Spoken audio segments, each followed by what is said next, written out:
And if you're not paying close attention, you're going to miss it. Because on the surface, everything looks normal. The Cleveland Browns are going through off-season workouts. They've got a new coaching staff. They've got a new quarterback situation. And life goes on in Cleveland the way it always does, with hope, with uncertainty, and with that familiar feeling that something could go wrong at any moment. But underneath all of that, there's a war being waged. Not on the field, not in the film room, in the press room, in the parking lot, in the silence where answers used to be. The Cleveland Browns are not just preparing for football season. They are actively, deliberately, and aggressively controlling what you are allowed to know about their quarterback. And that should make every single Browns fan stop and ask, why? Because when a team starts blocking cameras and restricting access and deciding which eyes get to see their guy throw a football, that's not standard procedure. That's a strategy. That's a decision someone made in a room and said, we are not letting the outside world define this. And the man enforcing that decision? Todd Monken, the new offensive mind. The guy brought in to fix everything. And the asset being protected? Shedeur Sanders. The quarterback who arrived in Cleveland carrying more attention, more pressure, more storylines than any player this franchise has seen in years. And the ghost looming over all of it? Deshaun Watson. The name nobody wants to say out loud, but everybody is thinking about. Because this organization spent over $230 million on a quarterback guarantee, watched it collapse in slow motion, and now they are standing at the edge of that same cliff asking themselves, can we afford to be wrong again? That question is everything. That question is the reason the cameras are being kept out. That question is the reason access is being limited. That question is the reason Todd Monken is drawing a line in the sand between what the media gets to see and what stays inside that building. Because the Browns don't just need Shedeur Sanders to be good. They need him to be their truth. They need him to be the answer to the question that's been haunting this franchise for years. Can we evaluate a quarterback? Can we develop one? Can we protect one? And if the answer is yes, they need to be the ones who prove it. Not a reporter. Not a camera. Not a hot take on a Tuesday afternoon. Them. Now here's where it gets complicated. Because not everyone is reading this the same way. There are people, smart football people, who look at what the Browns are doing, and they nod their heads. They say, look, you protect a young quarterback. You give him space. You let him develop without the circus. You keep the noise out, and you let the work speak for itself when it's time. And that makes sense. That's a football argument. That's what good organizations do with young quarterbacks who need room to grow without the weight of daily public scrutiny crushing them before they even take a regular season snap. But then there are others. And these are the people who make the Browns front office uncomfortable. These are the voices who look at the same situation and say, wait a minute. If Shedeur Sanders is as good as you believe he is, why are you hiding him? Why are you so terrified of what the media might see? What exactly is it that you don't want us to know? And that's the dangerous question. Because once that question gets asked loud enough, it doesn't go away. It echoes. It spreads. It turns into a narrative.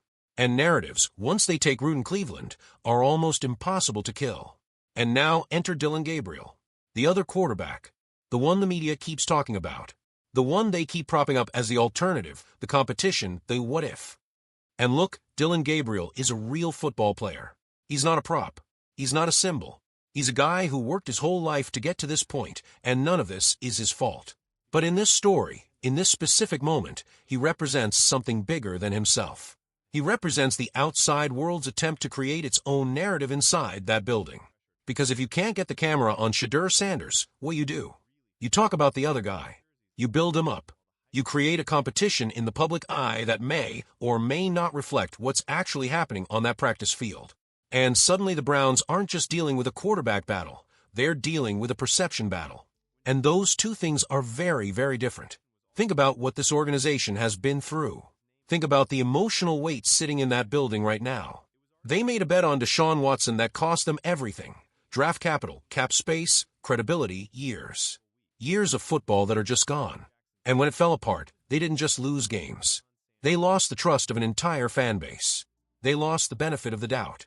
They lost the room that every NFL franchise needs when things get hard. I want to stop for a second and talk about Shedeur Sanders as a human being. Because I think sometimes in these conversations we forget that there is a real person inside all of this. A young man in his early 20s who just took one of the biggest steps of his life.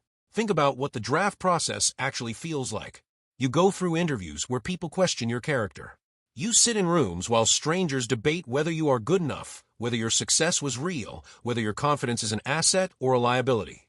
You listen to people say your father is the reason you're here, as if the work you put in doesn't count, as if the game film doesn't exist, as if everything you built is borrowed. You go through all of that, and then you get drafted. And for a moment, just a moment, there is relief. There is the feeling that you made it, that you proved something, and then you walk into your new building. And instead of being put front and center, instead of being introduced to the world with the full backing of the organization behind you, you are pulled back. You are made invisible. You are kept out of reach of the people who want to cover your story, tell your story, share your story with the fans who are going to be cheering for you every Sunday. What does that do to someone? What does it do to a young quarterback to look around and realize that another quarterback in his building is being treated differently? That the access isn't equal? That the message being sent to the outside world, whether intentionally or not, is that he is the one who needs to be controlled?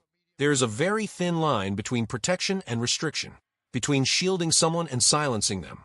And from the outside, from where we are sitting right now, it is very, very hard to tell which side of that line the Cleveland Browns are standing on. Meanwhile, the world is watching, and the world does not wait. Cleveland Browns fans have lived through more than most fan bases are ever asked to endure. They have watched more false dawns than they can count. More quarterbacks who were supposed to be the answer. More draft picks who were supposed to change everything. More seasons that started with hope and ended with disappointment. They have earned the right to be skeptical. They have earned the right to ask hard questions. And right now those fans are going online. They are going to every platform where NFL conversation happens. They are talking to each other. They are speculating. They are trying to fill in the blanks that the organization is refusing to fill in for them. And here is the thing about speculation. It almost always goes to the darkest place first. When you don't give people the real story, they write their own. And the story they write is usually worse than the truth. The rumor is always bigger than the reality. The silence always sounds like guilt. The media isn't going to let this go. That's not how the media works. The more tightly an organization grips the narrative, the more the narrative fights back. Every reporter who gets turned away from Shedeur Sanders is a reporter who has a new question to ask. Every press conference where the answer is vague is a press conference that generates more questions than it answers. The Browns think they are controlling the story. But what they are actually doing, what they may not fully realize they are doing, is making the story bigger. Because silence doesn't kill a story. Silence feeds it. So let's talk about what is actually at stake here.